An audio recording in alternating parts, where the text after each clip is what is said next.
இந்த வாரத்தில் நடந்த முக்கிய நிகழ்வுகள் செய்தி தொகுப்பாக எங்கே? காங்கிரஸ் தேர்தல் அறிக்கைதான் கதாநாயகன். முதல்வர் ஸ்டாலின் புகழாரம்.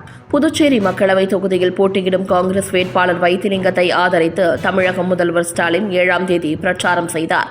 அப்போது பேசிய அவர், 2006 திமுக தேர்தல் அறிக்கை எப்படி கதாநாயகனாக இருந்ததோ அதுபோல தற்போது காங்கிரஸ் தேர்தல் அறிக்கைதான் நாட்டை காக்கும் கதாநாயகனாக விளங்குகிறது.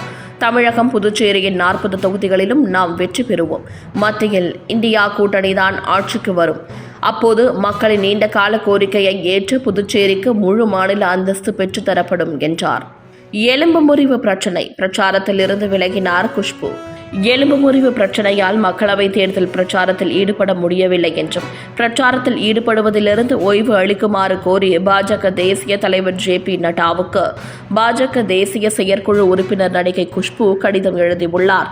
என்ற போதும் தொடர்ந்து சமூக வலைதளங்களில் பாஜகவுக்கு ஆதரவாக பிரச்சாரம் செய்ய உள்ளதாக அவர் தனது கடிதத்தில் குறிப்பிட்டுள்ளார். திமுக கூட்டணி தோற்றால் அடுத்த மாதமே பழைய ஓய்வூதிய திட்டம். மருத்துவர் ராமதாஸ் கருத்து. மத்தியில் இந்தியா கூட்டணி வெற்றி பெற்றால் அரசு ஊழியர்களின் கோரிக்கைகள் நிறைவேற்றப்படும் என்று முதல்வர் ஸ்டாலின் கூறுவது மோசடி என தெரிவித்திருக்கும் பாமக நிறுவனர் மருத்துவர் ராமதாஸ், 7 மாநிலங்களில் பழைய ஓய்வூதிய திட்டம் அறிமுகம் செய்யப்பட்டுள்ளது. அங்கெல்லாம் அது சாத்தியமாகும் போது தமிழகத்தில் மட்டும் அதற்கு சாத்தியம் இல்லை என்று கூற முடியாது. தமிழகம் மற்றும் புதுவையில் அனைத்து தொகுதிகளிலும் இந்தியா கூட்டணியை தோற்கடித்தால் அடுத்த மாதமே அரசு ஊழியர்களின் கோரிக்கைகள் அனைத்தையும் திமுக அரசு நிறைவேற்றும் என்று தெரிவித்துள்ளார். அமைச்சர் பெரியசாமிக்கு எதிரான வழக்கு விசாரணைக்கு உச்சநீதிமன்றம் இடைக்கால தடை. 2006 முதல் 2011ஆம் ஆண்டு வரை திமுக ஆட்சியின் போது முறைகேடாக வீட்டுமனை ஒதுக்கியதாக தொடரப்பட்ட வழக்கிலிருந்து அமைச்சர் பெரியசாமி கடந்த மாதம் சிறப்பு நீதிமன்றத்தால் விடுவிக்கப்பட்டார். இந்த தீர்ப்பை மறு ஆய்வு செய்யும் விதமாக தாமாக விசாரணைக்கு எடுத்த உயர்நீதிமன்றம் சிறப்பு நீதிமன்ற உத்தரவை ரத்து செய்ததுடன் 3 மாத காலத்துக்குள் வழக்கை மீண்டும் விசாரித்து முடிக்க சிறப்பு நீதிமன்றத்துக்கு உத்தரவிட்டது. இதை எதிர்த்து பெரியசாமி உச்சநீதிமன்றத்தில் மனு தாக்கல் செய்தார். இதையடுத்து பெரியசாமிக்கு எதிரான வழக்கை மீண்டும் விசாரிக்க இடைக்கால தடை விதித்து உச்சநீதிமன்றம் உத்தரவிட்டுள்ளது. எதிர்க்கட்சியினரை சிறையில் அடைப்பதே மோடியின் உத்தரவாதம். மமதா குற்றச்சாட்டு. மேற்குவங்க மாநிலம் பாங்குரா நகரில் திரிணாமுல் காங்கிரஸ் சார்பில் 8ஆம் தேதி நடைபெற்ற தேர்தல் பிரச்சாரத்தில் பேசிய அம்மாநில முதல்வர் மமதா பானர்ஜி, மக்களவைத் தேர்தல் முடிவுகள் வெளியான பிறகு ஊழலில் ஈடுபட்ட எதிர்க்கட்சியினர் மீது கடும் நடவடிக்கை எடுக்கப்படும் என மோடி கூறுகிறார். ஒரு நாட்டின் பிரதமர் இப்படி பேசலாமா? தேர்தலுக்கு பிறகு பாஜகவினரை சிறையில் அடைப்பேன் என நான் கூறினால் என்ன ஆகும்? ஆனால் அப்படி நான் சொல்ல மாட்டேன். ஜூன் 4ஆம் தேதிக்கு பிறகு அனைத்து எதிர்க்கட்சி தலைவர்களையும் சிறையில் அடைப்பேன் என கூறுவதுதான் பிரதமர் மோடியின் உத்தரவாதம் என்றார். திஹார் சிறைக்கு சென்றவர் போட்டியிடலாம், நான் போட்டியிடக்கூடாதா? கனிமொழிக்கு தமிழிசை கேள்வி. தென் சென்னை தொகுதி பாஜக வேட்பாளர் தமிழிசை சவுந்தரராஜன் கடந்த 8ஆம் தேதி தீநகர் பகுதியில் ஆதரவு திரட்டினார். அப்போது பேசிய அவர், தமிழகத்தில் பாஜகவின் வளர்ச்சியை கண்டு திராவிட கட்சிகள் பதற்றமடைந்து கொண்டிருக்கின்றன. தேர்தலில் போட்டியிட பாஜகவில் ஆள் இல்லாததால் ஆளுநர் பதவியை ராஜினாமா செய்ய வைத்து தமிழிசையை பாஜக போட்டியிட வைத்துள்ளது என கனிமொழி கூறியிருக்கிறார். திஹார் சிறையில் இருந்த கனிமொழி மக்களவைத் தேர்தலில் போட்டியிடும் போது ராஜ்பவனில் ஆளுநராக இருந்த நான் போட்டியிடக்கூடாதா என்றார். வெற்றி பெறாவிட்டால் காங்கிரஸை விட்டு ராகுல் ஒதுங்கிக் கொள்ள வேண்டும். பிரசாந்த் கிஷோர் கருத்து. கடந்த 8ஆம் தேதி PTI செய்தி நிறுவனத்தின் ஆசிரியர்களுடனான கலந்துரையாடலில் கலந்து கொண்ட தேர்தல் வியூக நிபுணர் பிரசாந்த் கிஷோர், காங்கிரஸ் கட்சியை வழிநடத்தும் ராகுல் காந்தியால் கடந்த 10 ஆண்டுகளில் குறிப்பிடத்தக்க வெற்றியை பெற்றுத்தர முடியவில்லை. ஆனாலும் கட்சியிலிருந்து ஒதுங்கி இருக்கவோ அல்லது வேறு ஒருவர் கட்சியை வழிநடத்தவோ ராகுல் அனுமதிக்கவில்லை. வரும் மக்களவைத் தேர்தலில் எதிர்பார்த்த வெற்றி கிடைக்காவிட்டால் காங்கிரஸிலிருந்து ஒதுங்கியிருப்பது பற்றி ராகுல் காந்தி பரிசீலிக்க வேண்டும் என்றார். தனுஷ் ஐஸ்வர்யா ரஜினிகாந்த் விவாகரத்து. குடும்ப நல நீதிமன்றத்தில் மனு தாக்கல். இயக்குனர் கஸ்தூரி ராஜாவின் மகனான தனுஷும் நடிகர் ரஜினிகாந்தின் மூத்த மகள் ஐஸ்வர்யாவும் காதலித்து கடந்த 2004ஆம் ஆண்டு திருமணம் செய்து கொண்டனர். இவர்களுக்கு 2 மகன்கள் உள்ளனர். இந்நிலையில் கருத்து வேறுபாடு காரணமாக இருவரும் 2022ஆம் ஆண்டு முதல் பிரிந்து வாழ்ந்து வருகின்றனர். இவர்களை இணைத்து வைக்க குடும்பத்தினர் மற்றும் நண்பர்கள் எடுத்த முயற்சிகள் அனைத்தும் பலனற்று போன நிலையில் பரஸ்பர பரஸ்பர விவாகரத்து கோரி இருவரும் சென்னை குடும்ப நல நீதிமன்றத்தில் மனு தாக்கல் செய்துள்ளனர். நான் பெருமைமிக்க ஹிந்து. கங்கனா ரனாவத். நடிகை கங்கனா ரனாவத் இமாச்சல பிரதேசத்தில் உள்ள மண்டி தொகுதியில் பாஜக வேட்பாளராக போட்டியிடுகிறார். இந்த நிலையில் காங்கிரஸ் தலைவர்களுள் ஒருவரான விஜய் வாடேட்டிவார் கங்கனா மாட்டிறைச்சி சாப்பிடக்கூடியவர் என சமீபத்தில் தெரிவித்தார். இதனால் ஆவேசமடைந்த கங்கனா, நான் மாட்டிறைச்சி அல்லது வேறு எந்த வகையான இறைச்சியையும் சாப்பிடுவதில்லை. என்னை பற்றி முற்றிலும் ஆதாரமற்ற வதந்திகள் பரப்பப்படுவது வெட்கக்கேடானது. என் செல்வாக்கை கெடுக்க இது போன்ற முயற்சி நடக்கிறது. நான் பெருமைமிக்க ஹிந்து என்பது மக்களுக்கு தெரியும் என்று தெரிவித்துள்ளார். மொசாம்பிக் சோகம். காலராவுக்கு பயந்து கடலில் மூழ்கி பலியான மக்கள். மொசாம்பிக் நாட்டின் வடக்கு கடற்கரை வழியாக ஒரு மீன்பிடி படகில் 8ஆம் தேதி சுமார் 130 பேர் பயணம் செய்துள்ளனர். நம்புலா மாகாணத்திலிருந்து தீவை நோக்கி அந்த படகு வந்தபோது எடை தாங்காமல் கடலில் மூழ்கியுள்ளது. அதிலிருந்து 90க்கும் மேற்பட்டோர் உயிரிழந்தனர். அதில் பலர் குழந்தைகள் என தெரிய வந்துள்ளது. நம்புலா பகுதியில் காலரா பரவுவதாக தகவல் வெளியானதை அடுத்து அங்கிருந்து வேறு பகுதிக்கு மக்கள் இடம்பெயர்ந்த போது இந்த விபத்து நடந்திருக்கிறது. பிடி இறுகுகிறது. ஜாஃபர் சாதிக், இயக்குனர் அமீர் வீடுகளில் அமலாக்கத்துறை சோதனை. போதைப் பொருள் கடத்தல் வழக்கில் கைதாகி சிறையில் இருக்கும் ஜாஃபர் சாதிக்கின் நண்பர் இயக்குனர் அமீர் இருவருக்கும் போதைப் பொருள் கடத்தலில் தொடர்பு இருக்கலாம் என்ற சந்தேகத்தின் அடிப்படையில் சென்னை சேத்பட்டில் உள்ள அமீர் வீட்டிலும் தியாகராய நகரில் உள்ள அவரது அலுவலகங்களிலும் அமலாக்கத்துறை அதிகாரிகள் 9ஆம் தேதி காலை சோதனை நடத்தினர். அப்போது சில முக்கிய ஆவணங்களை கைப்பற்றியுள்ளனர். சாந்தோமில் உள்ள ஜாஃபர் சாதிக் வீடு உட்பட மொத்தம் 25 இடங்களில் சோதனை நடத்தப்பட்டது. சென்னையில் மோடி ரோட் ஷோ. பொதுமக்கள் மலர் தூவி உற்சாக வரவேற்பு. 6வது முறையாக தேர்தல் பிரச்சாரத்துக்காக பிரதமர் மோடி 9ஆம் தேதி தமிழகம் வந்தார். மாலை 6 மணிக்கு சென்னை விமான நிலையம் வந்த மோடி ரோட் ஷோவில் பங்கேற்பதற்காக கார் மூலம் தியாகராய நகரில் உள்ள பனங்கல் பார்க் பகுதிக்கு வந்தார். அங்கிருந்து 6:30 மணி அளவில் மலர்களால் அலங்கரிக்கப்பட்ட வாகனத்தில் ஏறி ரோட் ஷோவை தொடங்கினார். பாண்டி பஜார் பகுதியில் சுமார் 2 கிலோமீட்டர் தூரத்துக்கு பிரதமர் மோடி ரோட் ஷோ சென்றார். அப்போது சாலையின் இருபுறமும் திரண்டிருந்த மக்கள் மலர்களை தூவி அவருக்கு உற்சாக வரவேற்பு அளித்தனர். எம்ஜிஆர் கழக நிறுவனர் RM வீரப்பன் காலமானார். முதல்வர் மு.க. ஸ்டாலின் அஞ்சலி. எம்ஜிஆர் கழக நிறுவனர் RM வீரப்பன் வயது முதிர்வு காரணமாக உடல்நலக் குறைவு ஏற்பட்டு சென்னை அப்போலோ மருத்துவமனையில் அனுமதிக்கப்பட்டிருந்தார். அவர் 9ஆம் தேதி பிற்பகல் காலமானார். மருத்துவமனையில் இருந்த வீரப்பன் உடலுக்கு முதல்வர் மு.க. ஸ்டாலின் அஞ்சலி செலுத்தினார். பின்னர் வீரப்பன் இல்லத்துக்கு உடல் எடுத்துச் செல்லப்பட்டது. அங்கு அவரது உடலுக்கு நடிகர் ரஜினிகாந்த், இசையமைப்பாளர் இளையராஜா உள்ளிட்டோர் அஞ்சலி செலுத்தினர். 10ஆம் தேதி அவரது உடல் முழு அரசு மரியாதையுடன் நுங்கம்பாக்கம் மயானத்தில் தகனம் செய்யப்பட்டது. அயோத்தியில் மசூதி கட்ட நடவடிக்கை. விசிக தேர்தல் அறிக்கையில் தகவல். மக்களவைத் தேர்தலுக்கான விசிக தேர்தல் அறிக்கை 9ஆம் தேதி வெளியிடப்பட்டது.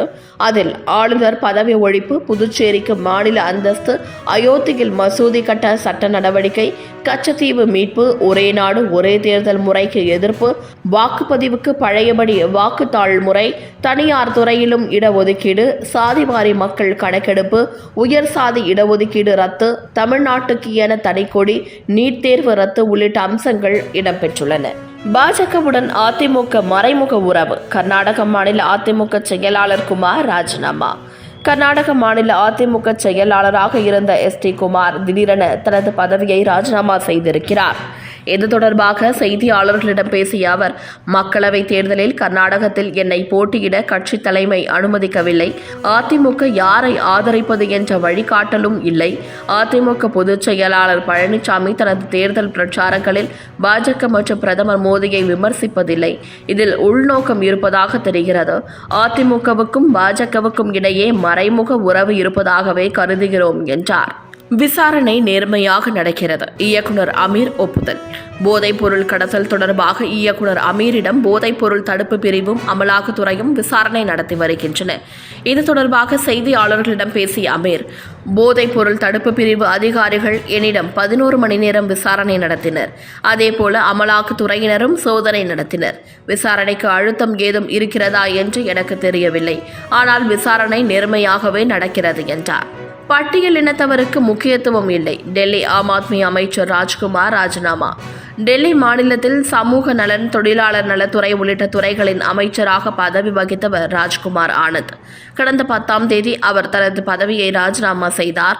பின்னர் செய்தியாளர்களிடம் பேசிய அவர், ஆம் ஆத்மி கட்சி தற்போது ஊழலில் சிக்கி திளைக்கிறது. கட்சியில் பட்டியலினத்தவருக்கு பெரிதாக எந்த முக்கியத்துவமும் இல்லை. பட்டியலின பிரதிநிதித்துவம் பற்றி பேசும்போது பின்வாங்கும் கட்சியில் இனி பணியாற்ற விரும்பவில்லை என்று தெரிவித்தார். அமலாக்கத்துறை விசாரணையில் இருக்கும் ராஜ்குமார் ஆனந்த் பதவி விலகி இருப்பது அரசியல் ரீதியாகவும் சர்ச்சையை ஏற்படுத்தியிருக்கிறது. அலோபதி மருந்துக்கு எதிராக விளம்பரம். ராம்தேவ் மன்னிப்பை நிராகரித்தது உச்சநீதிமன்றம். அலோபதி மருந்துகளுக்கு எதிராக தவறான விளம்பரங்களை பாபா ராம்தேவ் உடனடியாக நிறுத்த வேண்டும் என்று பதஞ்சலி நிறுவனத்துக்கு உச்சநீதிமன்றம் அறிவுறுத்தியது. எனினும் அதை மீறி பதஞ்சலி நிறுவனம் தொடர்ந்து செயல்பட்டதால் பகிரங்க மன்னிப்பு கேட்க வேண்டும் என்று உச்சநீதிமன்றம் உத்தரவிட்டது. இதையடுத்து யோகா குரு ராம்தேவ் மற்றும் பதஞ்சலி ஆயுர்வேத நிறுவனத்தின் நிர்வாக இயக்குனர் பாலகிருஷ்ணா ஆகியோர் உச்சநீதிமன்றத்தில் 9ஆம் தேதி மன்னிப்பு கோரினர்.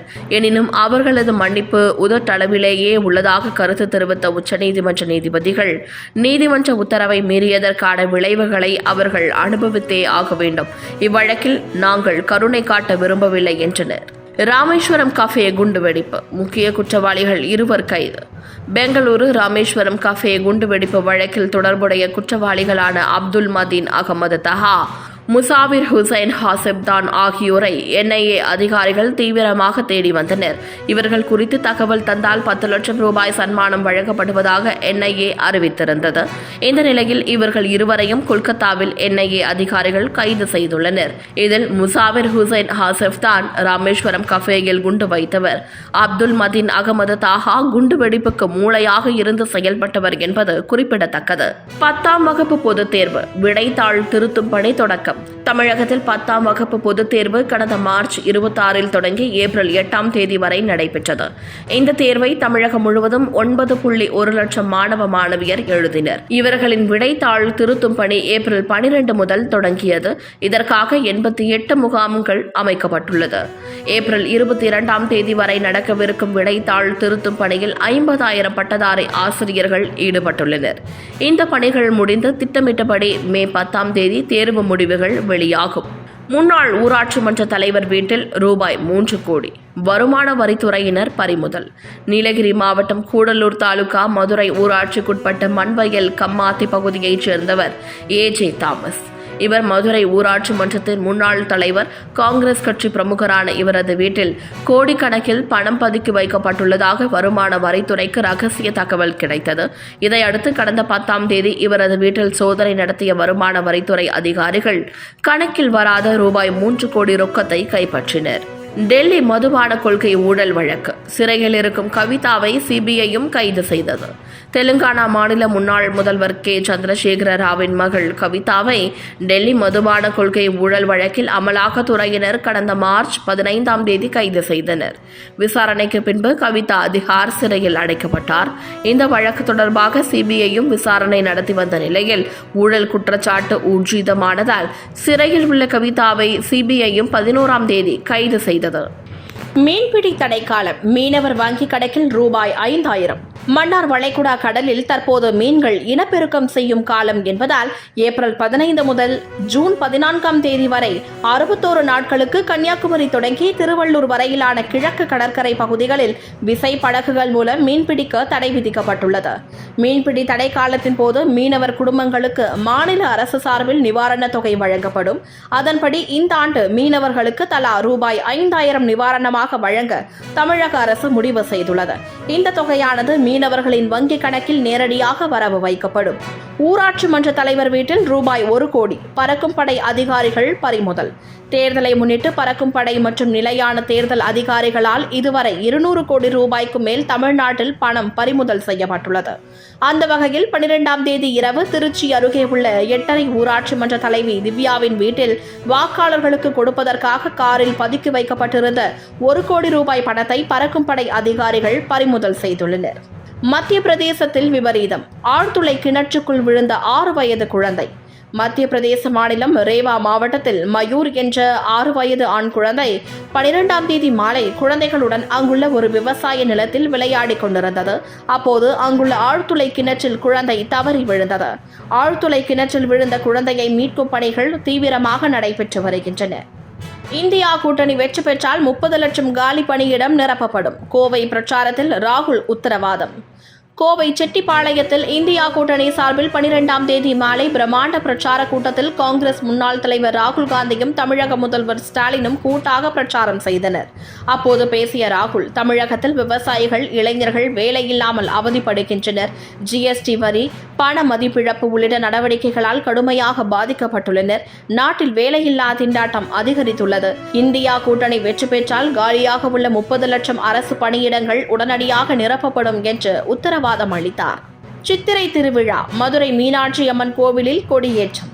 மதுரை மீனாட்சியம்மன் கோவில் சித்திரை திருவிழாவை முன்னிட்டு 12ஆம் தேதி காலை 9:30 மணி முதல் 10:30 மணிக்குள் மிதுன லக்னத்தில் கொடியேற்றம் நடைபெற்றது. சித்திரை திருவிழாவின் முக்கிய நிகழ்வாக 19ஆம் தேதி மீனாட்சி அம்மனுக்கு பட்டாபிஷேகம் நடைபெறுகிறது. மீனாட்சி சுந்தரேஸ்வரர் திருக்கல்யாணம் 21ஆம் தேதி காலை 8 முதல் 9 மணிக்குள் ரிஷப லக்னத்தில் நடைபெறுகிறது. 22ஆம் தேதி காலை 7 மணி அளவில் தேரோட்டம் நடைபெறுகிறது. 23ஆம் தேதியுடன் சித்திரை திருவிழா நிறைவு பெறுகிறது.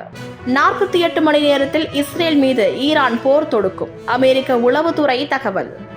காசா மீதான இஸ்ரேல் தாக்குதலின் கோரங்களே இன்னும் முடிவுக்கு வந்த பாடில்லை. அதற்குள் அடுத்த 48 மணி நேரத்தில் இஸ்ரேல் மீது ஈரான் நேரடி தாக்குதலை நடத்த வாய்ப்புள்ளதாகவும் அதனை எதிர்கொள்ளவும் பதிலடி தரவும் இஸ்ரேலும் தயாராகி வருவதாகவும் அமெரிக்க உளவு நிறுவனங்களிடம் இருந்து கசிந்த தகவலை அந்நாட்டு ஊடகங்கள் பரபரப்பாக விவாதித்து வருகின்றன. இஸ்ரேல் மீதான உடனடி தாக்குதலின் அபாயத்தை உணர்ந்து அமெரிக்கா இஸ்ரேல் தேசத்தில் உள்ள அமெரிக்கர்களுக்கான பயண ஆலோசனையை அமெரிக்கா வெளியிட்டுள்ளது. இதேபோன்று இஸ்ரேல் மற்றும் ஈரானுக்கு பயணம் வேண்டாம் என இந்தியர்களுக்கு இந்தியாவும் எச்சரிக்கை விடுத்துள்ளது.